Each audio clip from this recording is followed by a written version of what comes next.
How many of you said, you know what, if he can do it, I can do it? Yes, it's possible. It's possible. Now listen, some of you have some limiting beliefs. We're going to talk about leadership for a bit, and then I'm going to bring out a panel, then we're going to go to lunch. But you wonder why I do what I do?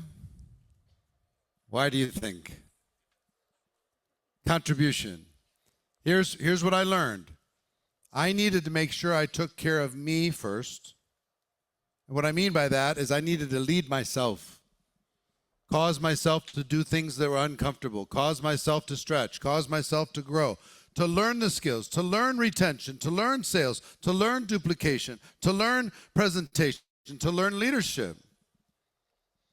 I actively sought out coaches. I actively sought out mentors. I actively sought out environments.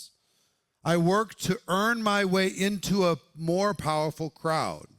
And it wasn't easy at first. Really isn't. They say, oh, take a millionaire to lunch, and see what you can learn from them. Well, millionaires are busy. And they're really busy. They can't afford to spend that much time with you. Because you bring down their time, their average, their everything else. I have a friend of mine, his name is Rob Dyrdek. Do you know Rob? Ridiculousness, the show on MTV. Very good friend. He just finally canceled, they finally ended the run of Ridiculousness. It'll probably play replays for the next 20 years. But he's obsessed with managing time. He knows, he began tracking about 5 years ago, every minute of every day. And he is obsessed with what we do with the time that we have. And I think we need to become obsessed. Marina's going to be talking to you about obsession tomorrow and how, in my opinion, that's the price of entry to greatness, is being irrationally obsessed, going after it in a big, big way. The enemy of greatness is comfort. The friend of greatness is obsession. And I think you can have a healthy obsession. And here's why.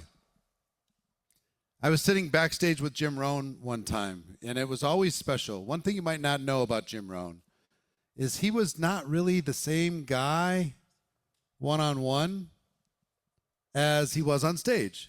He was the brightest version of himself on stage, but he was extremely shy, very quiet. If you go to dinner with Jim, it was a quiet dinner. He wasn't holding court. Anybody ever meet Mr. Rohn? You know what I'm talking about? Did you ever meet him privately? You know what I'm talking about, yes? So I'm sitting backstage, and it was always, I could tell you all the times that I spent time with him personally. I just happened to be sitting next to each other. I said, Mr. Rohn, can I ask you a question? He said, sure. I said, why do you still do this? Why are you still traveling around? And he could have just said, well, something to do. But here's what he said. He got a little smile on his face. He said, I'll tell you why. I do it for the tap on the shoulder. And I said, what do you mean by that? He said, I do it because there's people today that are going to take notes. They're going to make a decision. They're going to change their life. They're going to move forward. I don't know their name today. But 3 years from now, 4 years from now, 5 years from now, I'm going to get a tap on the shoulder, or somebody's going to tell a story about this person, and they're going to say, you don't know me, but here's the notes that I took, and it changed my life. So when Sandro comes up, I don't take any credit for what he did. He had to do the work.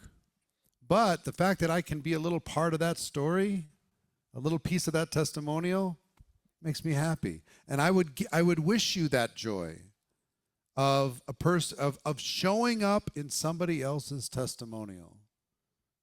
When somebody tells the story of their life, that your name gets added to the story of their life, that they were going on one path and then they met you.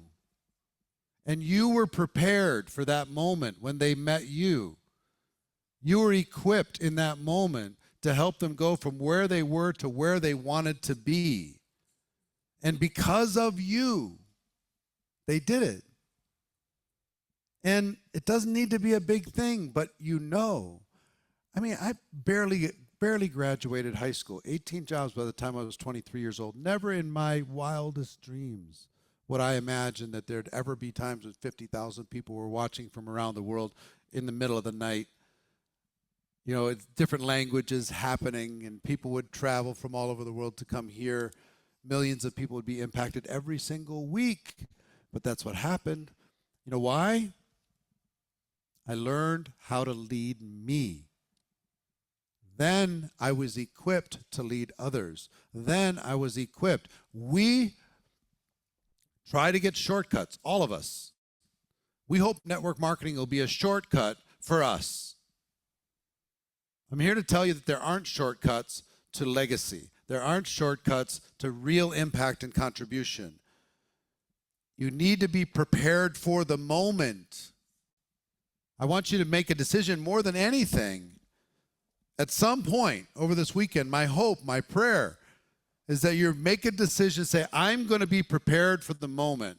I'm going to take what I learned this weekend, the decisions that I make this weekend, and I'm going to be prepared for the next person that comes into my orbit. They leave better. Whether they stay with me forever or not, they're going to be impacted. Their lives are going to be better because I'm going to help them get better. That is the most addictive feeling in the world, to be able to contribute to the life of another person, even in a tiny, small way. To be able to drop something in their ear that ends up in their heart, and they're a different person because of it. Okay? So let's talk about leadership. We got the 6 categories. Throw them up again. These 6 are what you need to prepare for in order in our business. And all of these things give you an opportunity to be able to pour into another human being. We're going to teach people sales, but what we're really going to do is we're going to help them find themselves. We're going to teach people how to present. What we're really going to do is we're going to help them learn how to express themselves. We're going to teach people how to lead and have a more effective organization. But what we're really going to do is have them tap into the power that they have inside themselves. Do you understand? Network marketing is this metaphor. It creates a financial excuse for us to do what we should be doing anyway, which is becoming a better version of ourselves. We have a financial excuse to go through the fear necessary in order to come out on the other side. So in leadership mastery, how would you rate your leadership skill level on a scale of 1 to 10? I want you to think about 1, leading yourself. How good are you at leading you? Scale of 1 to 10. Cause you to be more consistent. Cause you to be a better leader. 2, how good are you at leading others? Scale of 1 to 10. Think about that. How good are you at leading leaders? Think about that. That's a whole different skill set. How good are you at this? And here's how we know. Well, and let's talk about the obstacles first. What are the obstacles keeping you from being a 10? What's the biggest one? Making a decision. Some of you haven't even decided to be a leader because you're so comfortable. Your whole life you've been a follower. Your whole life you've been a behind-the-scenes person. You've been a supporter. You've been a good soldier. You do as you're told. Well, there's a cap to your income if you don't know how to lead. So, and here's how we know if somebody leads. What is a leader? What is a leader? Here's the best way I can describe it. A leader causes other people to do more than they were going to do. If they were going to do nothing, a leader will cause them to do something. If they're going to do a little bit, they'll cause them to do a little bit more. If they're going to do a lot, they'll cause them to do a lot, but do it faster. A leader will cause people to do more or do things faster. They'll create environments. They'll understand that this person might be driven by support, and that will cause them to take more action. This person might need tough love. in order for them to get into more action. This person needs competition for them to get into action. This person needs to have an example shown to them. This person needs a very precise process. This person just needs to be sent out and go learn from experience. It's not, I would love to say that this one size fits all. But we're all different creatures with different life experiences. I saw this interview, Mel Robbins, good friend of mine. She interviewed this guy who's a psychologist, and she was talking about, Mel asked the question, what do you do about kids that grow up in the same home? He said, kids never grow up in the same home. What? Children never grow up in the same home. What do you mean? Well, how parents interact with one child versus another child, everything that's ever happened to that child, everything that's ever happened to the parents, where the parents were when their firstborn was given birth, and where they were when their third child was given birth, they're completely different people. Everybody's experiencing a completely different journey, and the same thing's true here. All of you and everybody in your team is at a different level. So part of leadership is learning to understand yourself, right? What I learned to do is focus on my strengths and manage around my weaknesses. I needed to be foundationally competent at network marketing skills. These 6, I needed to be foundationally competent. There was some that were going to be more natural, and some were going to be more forced. I was never going to be, for example, I'm not a disciplined person. On a cellular level, I am rebellious to structured authority. If somebody tells me I have to do something, I automatically don't want to do it. But if it's my idea, I have no problem. So I have to trick my mind and pretend that it's my idea to do things that I should be doing that are good for me. Even though I know it's good for me, I won't do it. You know what I mean? How many of you are rebellious like me? Anybody? Oh, you're my spirit animals, right? So here's what I will tell you. I learned that if that was the case, I needed to make sure whatever I was doing was my idea, number one. Number two, I respond very well to competition. So I'll create competition with other people. I need accountability. I need supervision. I need other people watching me. I need to tell people what I'm going to do in order to be able to do it, right? In order to push myself.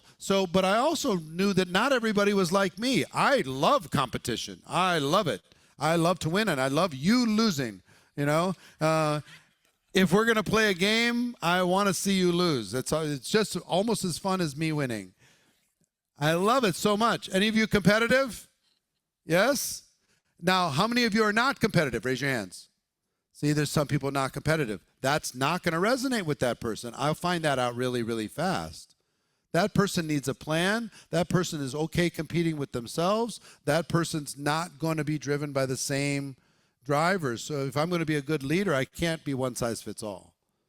I got to be able to give the different people what they need in order to be able to do what? More than they were going to do. Why do I need to get them to do more? Why? Go back to the first session of yesterday. Why? I need to buy time. I need to get them to stay around a little longer. Why do I need to get them to stay around a little longer? Because I need them to make a decision. And once they've made a decision, now I can pull all the levers in order to help them unlock their potential if they want me to. So, let me give you 5 attributes of a leader. Those of you in my mastermind, some of this will be recap. But for everybody else, I'm going to give you my 5 attributes. You can come up with your own. This is attributes for network marketing leader, in my opinion. Number 1, great network marketing leaders are independent. And what I mean by independent, not lone wolf, I mean they're not needy. They have a baseline of competency. They've mastered these things. They know what to do. If you drop them into a new city without any contacts, without any relationships, they could quickly build an organization. They know what they're doing. They don't need somebody to hold their hands. They got it. Number two, they're good at problem solving. They solve problems quickly, effectively. They don't focus on problems. They don't attract problems. They solve them quickly. Number three, they're consistent. They've got a baseline of consistency that they don't fall below. And for greatness,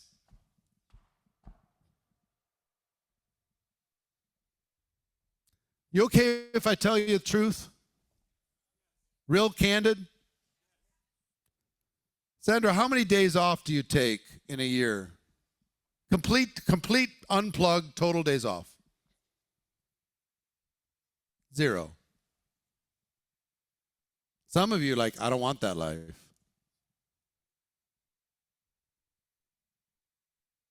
Well, I mean, there's a reward for it as well. Listen to the podcast with the CEO of NVIDIA and Joe Rogan that I told you about yesterday. Listen to it. This guy is one of the most wealthy people in the world. He'll be a trillionaire for sure. He works 7 days a week.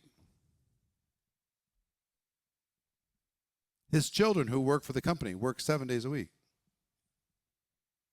He's working all the time. Family's around, but he's working because he's obsessed with his contribution to the world.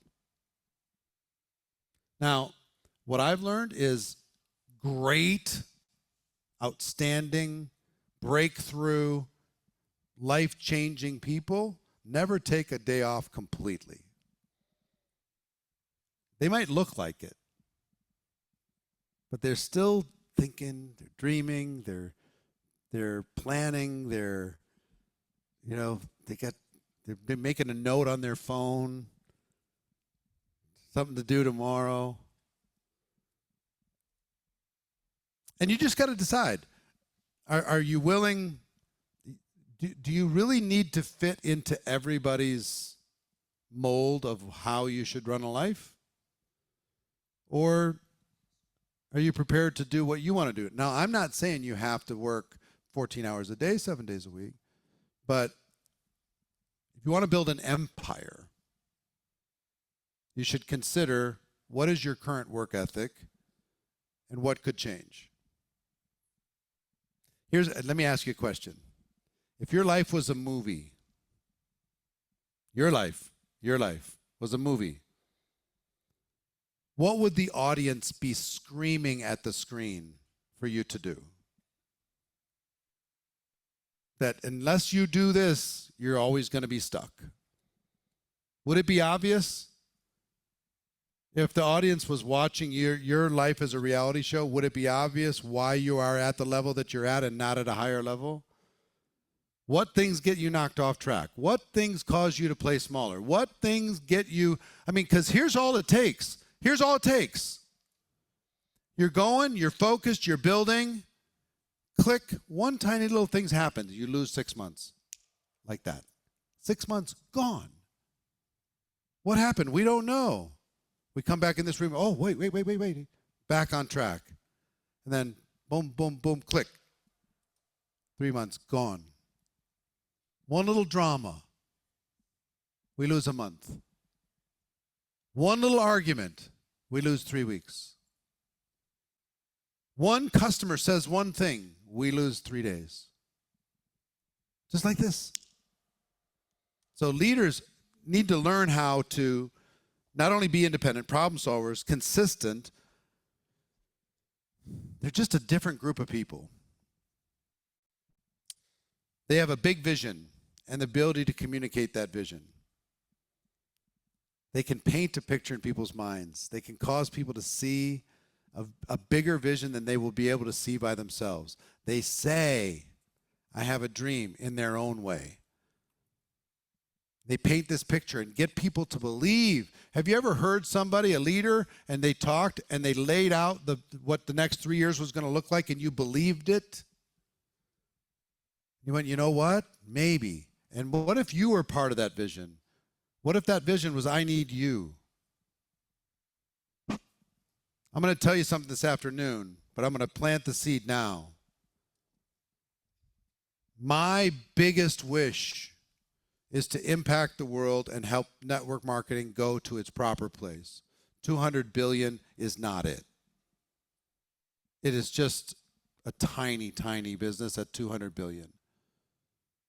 Can we go to 2 trillion and take our place in the world? Can we rebuild the respect in the world? Can we have it be a recognized profession in the world? Yes, we can.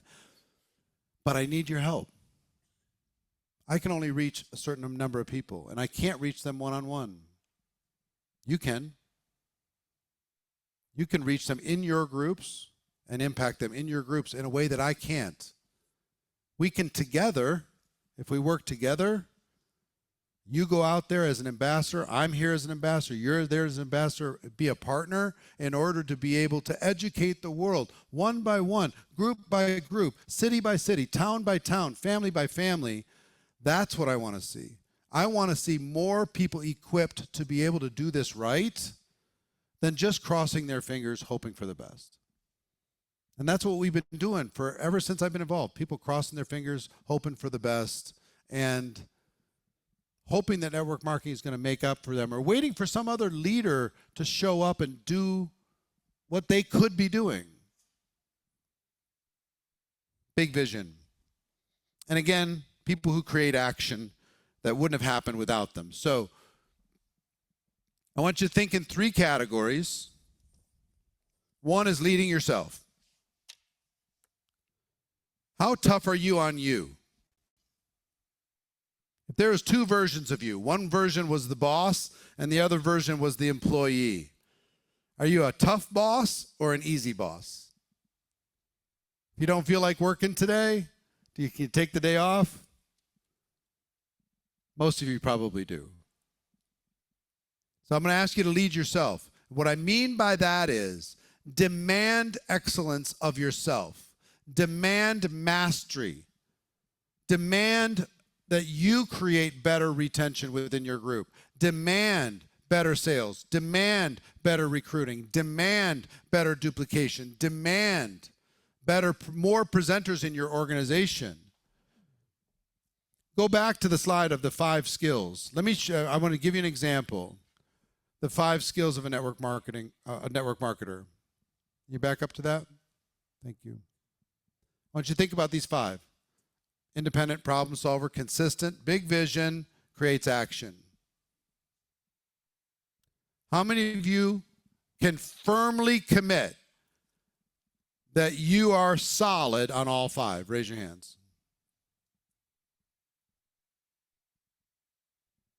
Okay? That means 95% of this room needs to develop these. Are any of these hard to develop?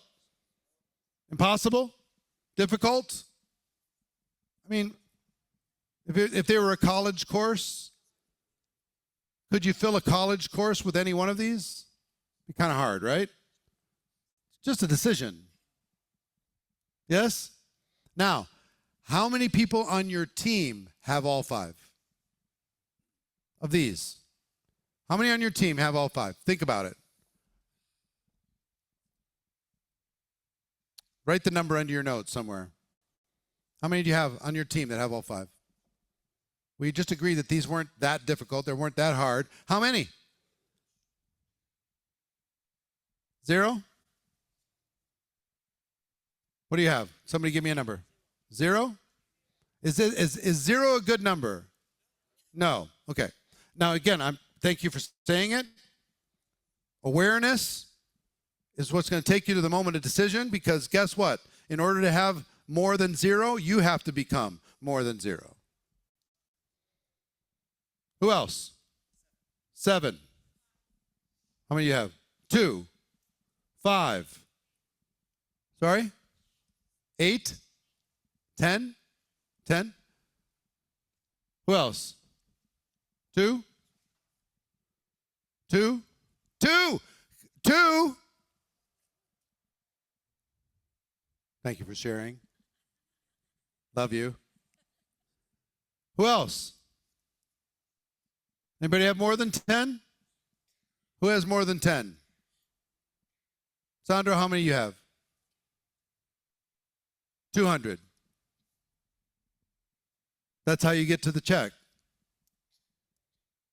What I've noticed on about on average, how many $500,000 earners and above do we have in the room? Raise your hands if you're $500,000 earner and above. Okay? All the $500,000 earners, give me your number. How many? 6 or 7? 7? 15? Yes, sir? How many? Huh? Yes, but how many people do you have at these 5 skills on your team?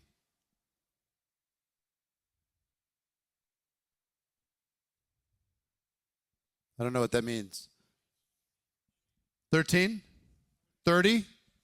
30? All right. You guys? 50? About 25. And that's 2 million and a million, right? Basically. Who else? Anybody else? Yes? 15? Back there? Shout it out. 10? 10 independent lines. Okay. Yes, sir? 20? So here's what I want you to realize. It's not an army. If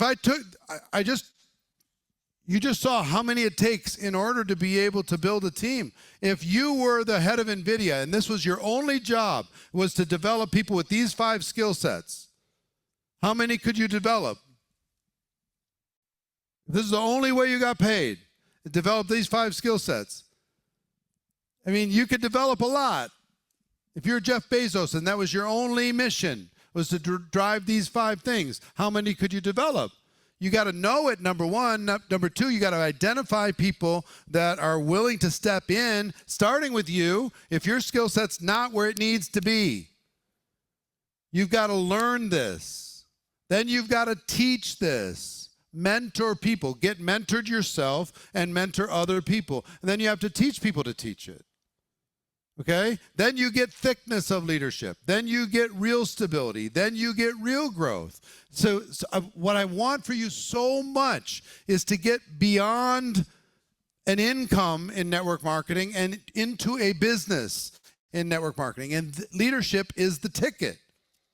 You can't get it by being the only leader and everybody else is following. You just can't get there. You have a really nice income, but you're not going to have a business that lasts. So lead yourself. Leading your team. How do you know? How do we know if you're leading yourself? Show me your results.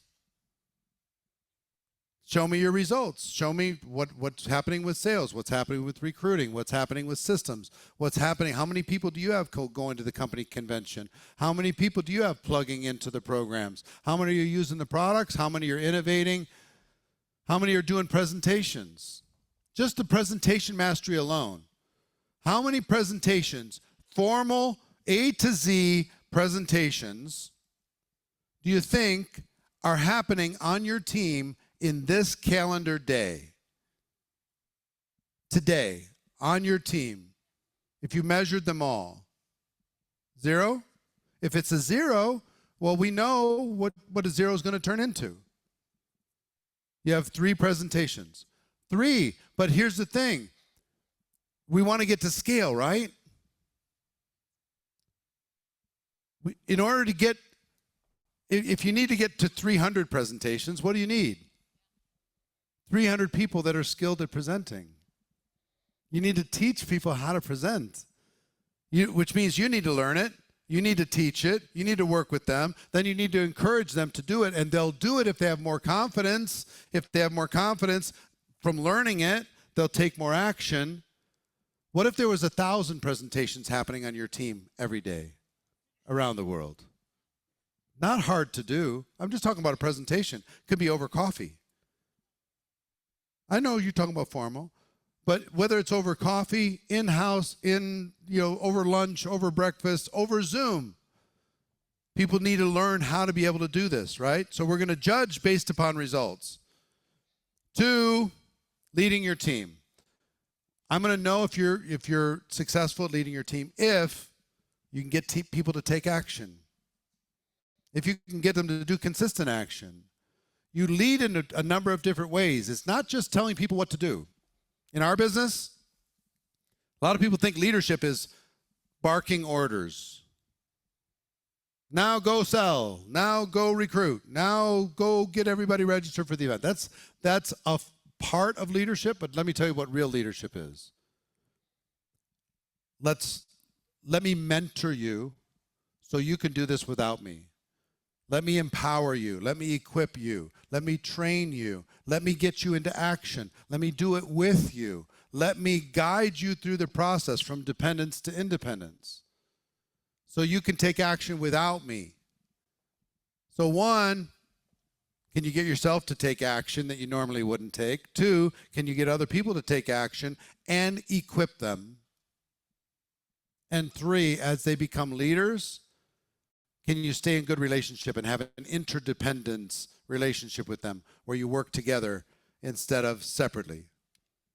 At least in cooperation, not necessarily, doing everything together once they're independent, but at least in cooperation so the team stays focused and consistent. Leading yourself, leading your team, leading leaders. There's 4 leadership languages I want to cover briefly because we talked about this earlier. Something in your presentation to put through. This is a way for you to be able to get people to do more, to learn, to teach, to teach, to teach. One is identify who in your organization is worth working with. And it's really a simple formula. If they're willing, coachable, and hungry, they're worth working with. And every once in a while, you just need to ask. Are you willing, coachable, and hungry? If you are, I want to work with you personally. And it's going to feel, for some of you that have been clicking buttons and using social and technology and all this stuff, it's going to feel like you're slowing down. Like, oh, I got to go meet with this person on my team to, can't we just do a Zoom? Yeah, you can. It's not going to be the same. If you can get together with them face-to-face, get together with them. Because I got to look somebody in the eye and say, are you willing, coachable, and hungry? That's all I need. Yes, I am. All right, here's how I'm going to know. I'm going to start giving you assignments. Here's an assignment. Designed to help you go from dependent to independent. Designed to empower you to know the skills. It's designed so you become competent at what it is that we do. And if you follow through on that assignment, then I'm going to know that you're willing, coachable, and hungry. And if you don't do the first assignment, it's too hard, I'll make it easier and easier and easier and easier until I finally find an assignment you'll accept. And then we'll start there. Okay? I'm not saying you have to be fearless the day you start. You just have to move, do something, take a step. I learned that in leadership, if you can get people into motion, they tend to stay in motion. But if they're stuck, most of your organizations are filled with people who are stuck. And you have to help them get unstuck, sometimes with a tiny little assignment. Help them get unstuck, right?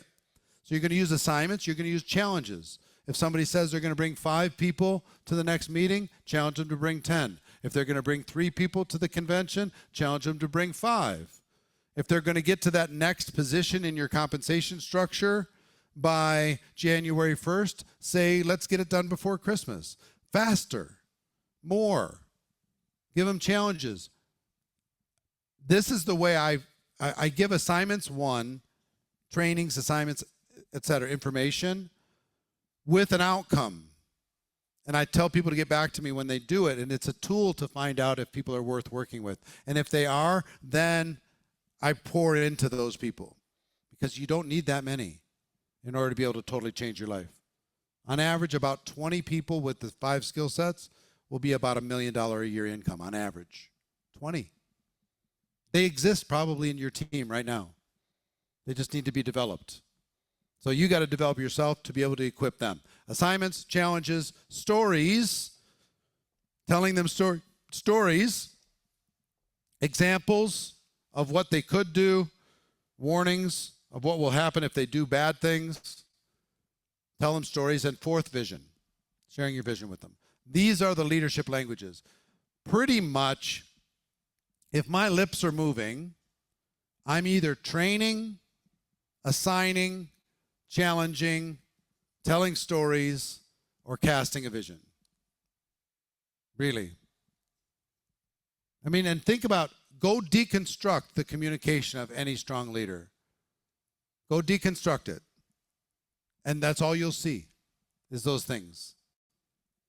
Instead of just giving data, facts, information. But the real trick here, sometimes we're really quick to dismiss people on our team because we give them an assignment, then they don't do it. I used to. I'm just going to suggest to you, sometimes they'll say they want to do something, then they'll get scared when they're by themselves. So you got to reduce these assignments down and make them so simple that they can actually do it.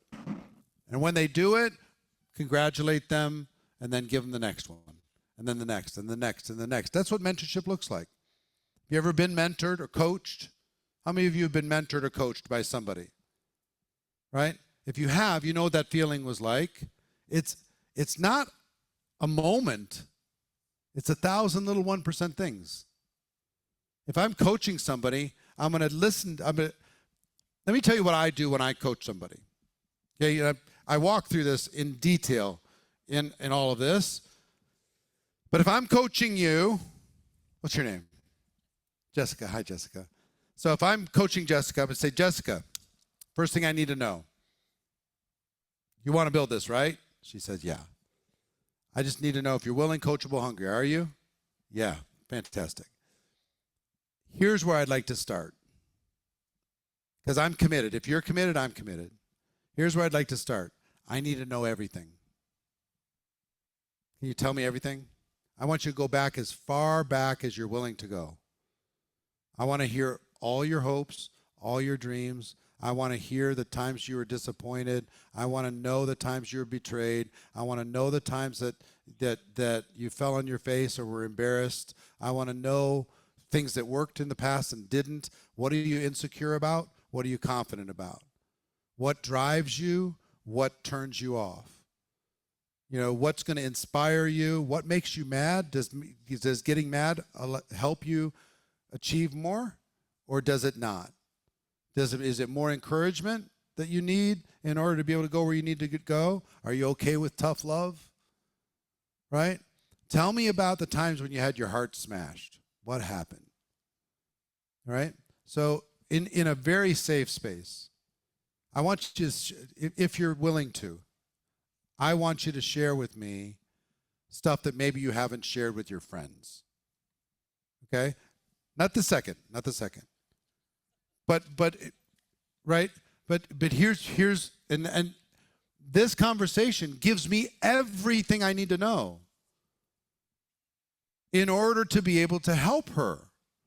Because when I see her locking up, when I see her freezing, when I see her stuck, I'm saying, where are you? Where are you going? What's happening? Is that old belief system kicking in? That person that said you were going to be nothing? That person that, you know, whatever, treated you poorly? Is that kicking in? Are you buying into that story? Because it's not true. And let's get out the other side of it. Let's come up with a plan. Because most of the time we try one size fits all to our team, and we're not able to diagnose when they get stuck because we don't know. Because if she tells me she's willing, coachable, and hungry, sit down. I'm all ears. Tell me everything. Okay, here it is. Well, tell me more about that. Tell me more about that. What were your parents like? What was your upbringing like? Were they people entrepreneurial? What happened? Previous relationships? What's going on in your personal life right now? Do you have kids? Yeah? You got kids? How big of a driver are they in your life and in your business?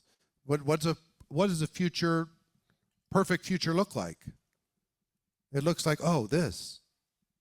So, fine. So what are you prepared to do in order to be able to get to that place? Because there's going to be a sacrifice. Can we involve the kids? Can we tell them your plan?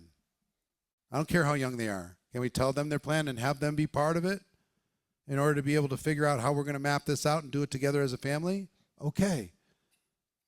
And all of these things, I'm going to figure out everything I need to know. Now, after I sit down for a half an hour or an hour, is that worth an hour of somebody who says they're willing, coachable, and hungry? Yes or no?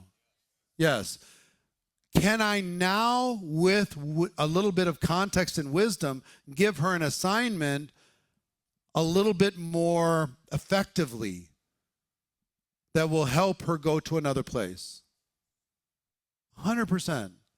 Versus say, okay, I want you to get to core rank. I don't know what's going on in her life. I want you to start 100 conversations. She might not be ready for the first 5 conversations. We might need to do that while I'm in the room in order to be able to get it going. I don't know. But I need to know all this stuff. So I try and get as much information. Once somebody says, I'm willing, coachable, and hungry, try and get the information as much as you can in a safe place. It doesn't have to be weird, just as real as they're ready to be at that moment. And if that's as far as somebody's willing to go, file it away. Later, when you build more relationship, ask about it again so you get more information. Because from that, can I use that to create a better roadmap from her? Does she feel like she has a safe place? Does me having that conversation with her, does that buy me more time with her? Yes, now I'm a friend. She's going to stay for another 90 days because at least she's got almost like a little mini life coach to be able to guide through a process. Okay, cool. Even if my life's a mess, there's maybe something I figured out, right? So you don't have to have it all figured out to do this. Every one of you can, but you need to ask. And we are a little clinical with our stuff, and we walk away from people a little fast. So I'm asking you to step in a little bit closer, and you're much better coaches and counselors than you think. Every one of you. But we feel like we're slowing down when we do this. So if you feel like you'd get value from me doing this with you, one-on-one, or with a coach, I'm going to tell you everybody in your team would get value if you do it. I can teach you how to be able to walk through this. That was just 5 minutes to walk you through this, but we'll talk more about that later, okay? But do you have some good ideas on decision to step into leadership, lead yourself, lead your team, lead others? Yes, good. He's been through the training. So here's what I would tell you. It's worth going one by one with people who say they're willing, coachable, and hungry between now and the first of the year. Map out a game plan for 2026 with each and every one of them.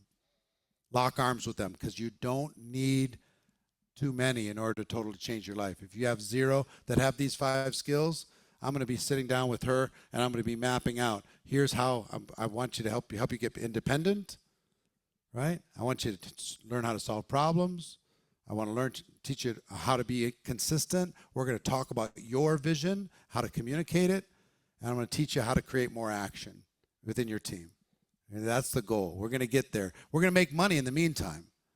But I want you to have all the tools at the end, and then I want to teach you how to teach your people how to do the same thing. Pass the gift on. Okay? Good? All right. So we should do that, you and me. All right. We'll make it happen. All right, okay. Now, we've got a panel, but before we have a panel, I want to do one thing. Everybody at home, everybody here, while they're setting up the chairs, everybody stand up.